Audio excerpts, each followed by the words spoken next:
Welcome back to NEDispatch. Today we're diving into a so-called fact-finding report that should really come with a warning label. Caution, contents may be hazardous to truth. And here's the best part. You won't need to waste time slogging through nearly 700 pages of this tribunal's masterpiece. By the end of this video, you'll understand exactly why this report deserves to be rejected in its entirety. We're going to dissect it, piece by piece, until the mask slips off. Here's the reality. In Manipur, both Meetei and Kuki communities have bled, families torn apart, children buried, homes burned to the ground. Yet, this tribunal managed to invent a brand new human rights microscope, one that magnifies only Kuki suffering and blurs out Meetei pain. This isn't an accidental slip. This is bias by architecture. Think of it as CSI Manipur, except the investigators brought the script with them. The villain had already been cast before the first witness spoke. Stick with me, because this tribunal's neutral fact-finding collapses into a 700-page political pamphlet for Partition. On paper, PUCL's tribunal looks respectable, an independent inquiry into violence. But in practice? Independent here seems to mean independent of balance, independent of credibility, and independent of basic fairness.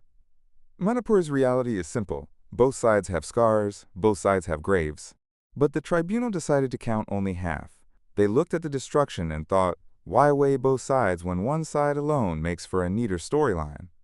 This isn't a detective's search for truth. It's a prosecutor's hunt for evidence to fit a verdict already written. And if you missed their intention, they spelled it out. The tribunal would go beyond the mainstream narrative. Because apparently, acknowledging both communities, pain is just too mainstream. Their questions alone expose the bias. Take this one. Was permission to tribal groups to conduct protests given only to attack minority Kuki groups? Notice the wording. Not, what happened during the protests? No, PUCL jumped straight to intent. Weren't these protests just a cover to attack Kukis? It's like asking, when did you stop beating your wife? The guilt is preloaded into the question. Meanwhile, here's some context you won't find in their report. Rallies in the valley are often denied or brutally suppressed, while rallies in the hills are rarely blocked. That balance didn't fit the script, so it was left on the cutting room floor. Another example. What is the veracity of the allegation that Arambay Tengol and Meetei Lipun were patronized by the CM? See the sleight of hand? They're not asking if these groups were patronized. They're asking how true the allegation is. It's like asking, so how real are unicorns? Instead of, do unicorns even exist? And of course, not a whisper about Kuki armed militants. Those questions must have been out of office that week. Neutral investigation would ask, what roles did armed groups from both sides play in the violence? PUCL asks, how guilty are the Meeteis exactly? Now let's jump to their conclusion, the part where neutrality goes up in flames. With so much simmering conflict, the differences seem unbridgeable.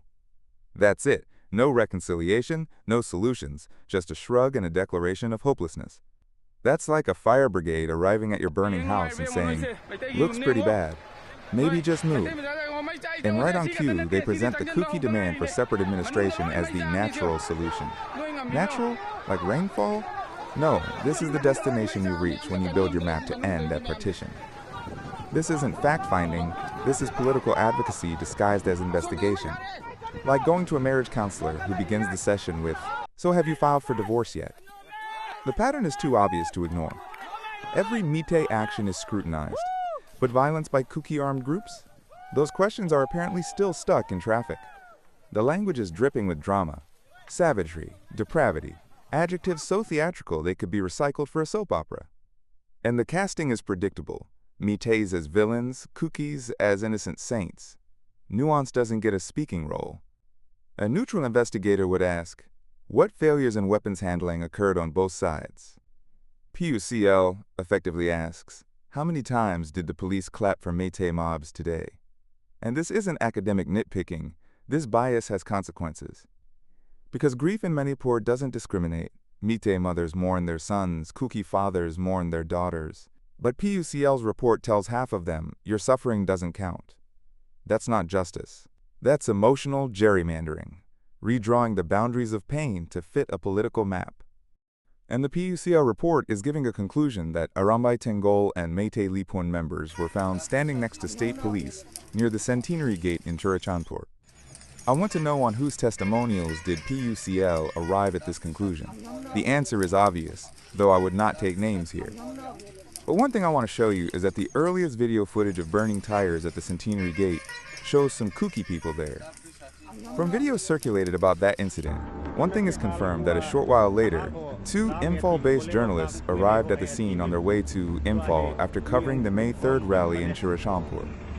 Then more Kuki and police arrived, and in the video you can clearly hear the Kuki mob asking the journalists if they saw who burnt the gate, to which the journalists responded in negative and telling them that there were already some Kuki men when they arrived there. So what does this tell us? Was PUCL impartial in their assessment, reasoning, and conclusion? I leave the answer to you.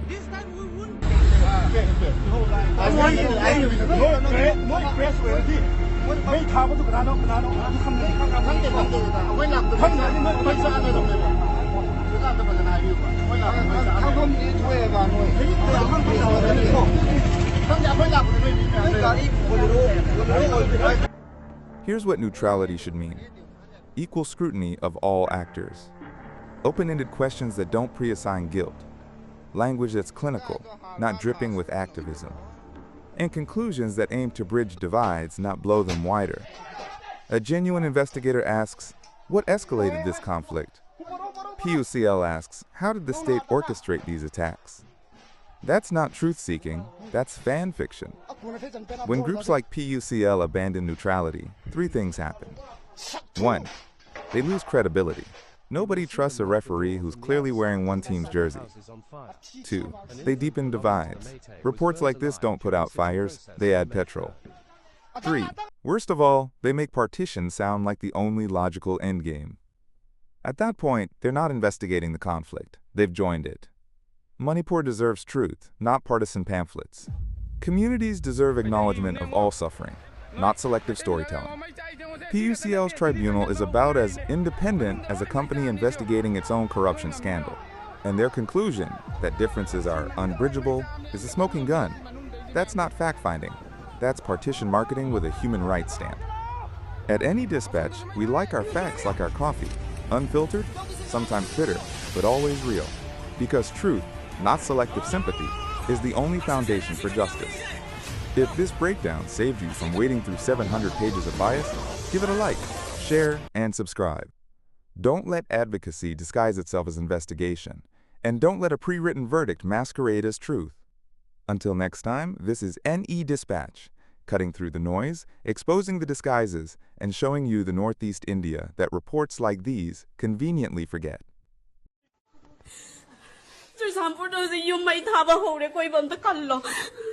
Securities on the tabi Hoy yung may tare to. Noy pelo, noy pelo.